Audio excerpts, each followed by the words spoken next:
La série Pavillon Noir est une trilogie de bandes dessinées qui mêle piraterie historique, aventure et éléments fantastiques dans un univers sombre et trépidant.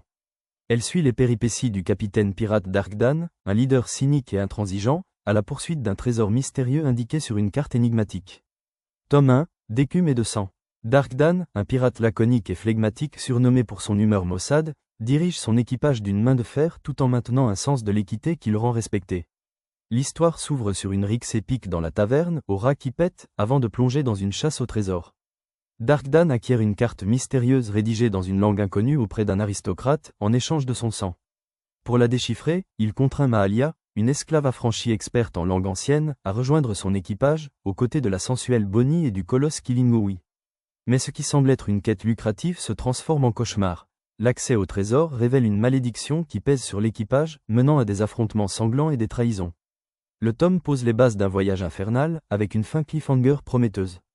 Tome 2, par-delà les océans. Après les événements du premier tome, le navire pirate Black Joke jette l'ancre au large d'une île inconnue indiquée par la carte.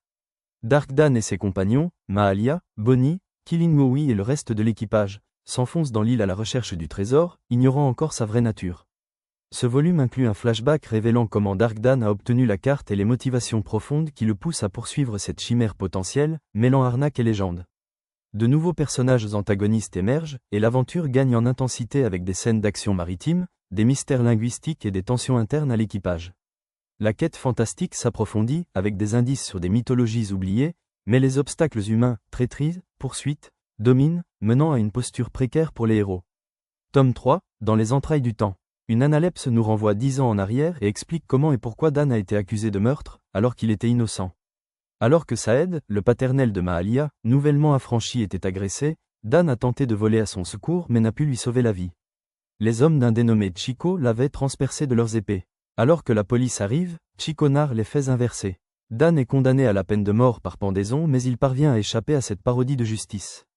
Alors que Chico, ayant appris que Dan convoitait un trésor, le suivait à la trace. Dan passe à l'offensive, avec son équipage, pour ainsi contrer les plans de son ennemi. L'équipage affronte un monstre marin géant et Dan échoue sur une île avec Mahalia et Chico. Ce dernier met la main sur la boîte pouvant transporter l'individu sachant s'en servir dans le passé et revivre un instant bref. Dan et Mahalia parviennent à remonter à bord de leur navire mais Dan doit faire une croix sur sa rédemption. Analyse globale de la série.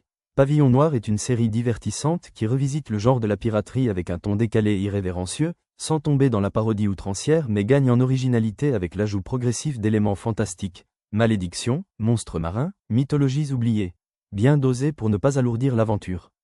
Les flashbacks des tomes 2 et 3 enrichissent le backstory sans ralentir l'action. Les décors maritimes et les combats à l'épée sont immersifs, et les couleurs sombres renforcent l'atmosphère « noire » du titre. Pavillon Noir est une trilogie idéale pour les amateurs d'aventure.